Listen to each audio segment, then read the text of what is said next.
I was 15 when I finally decided for sure that I'd had enough with school. It was 2002 and I was about to begin 10th grade at Amherst Regional High School. I'd been a good student and I appeared to be a happy, bright teenager, but I was absolutely miserable. I resented feeling that my time and energy did not belong to me, and I hated the rote learning that prevented me from doing things that actually interested me.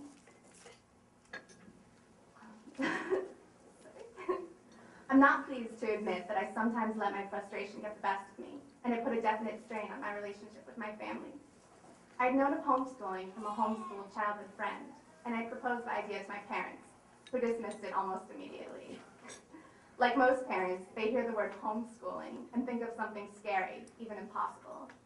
They were encouraged by my enthusiastic list of the things I hoped to accomplish, though.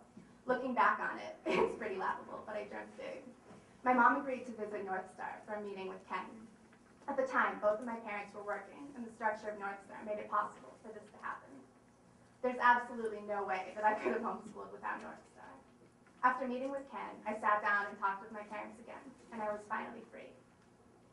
In my first year after joining North Star, I dove into a lot of things, though my family would tell you that my most remarkable change was definitely in my disposition.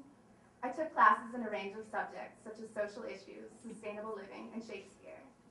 Ken set me up with a great volunteer opportunity at American Friends Service Committee. Mostly I was reading a lot.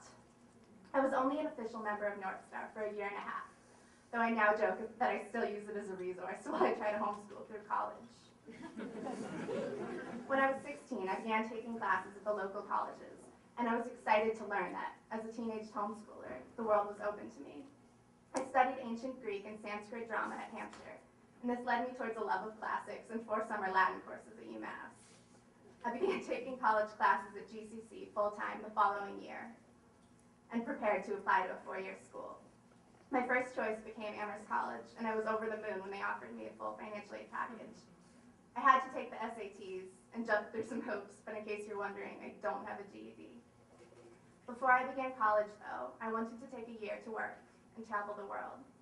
I saved up some money and, working along the way, lived in an eco-village in Brazil while studying permaculture, volunteered in an orphanage in Chile, led volunteer camps in Iceland, worked in hostels around Europe, participated for a Habitat for Humanity project in New Zealand, and taught English in Thailand.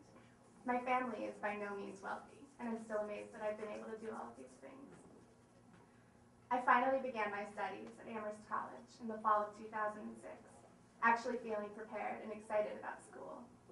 I'm now a junior, and I recently returned from a study abroad experience living in a Pure Land Buddhist temple in Japan. I'm currently a work-study staff member at North Star, and I'm thrilled that North Star maintains such a big presence in my life. If North Star didn't exist, yes, I would have finished high school, and I would have earned good grades. But yes, I would have continued being a miserable brat, and college would probably be the last thing on my mind right now.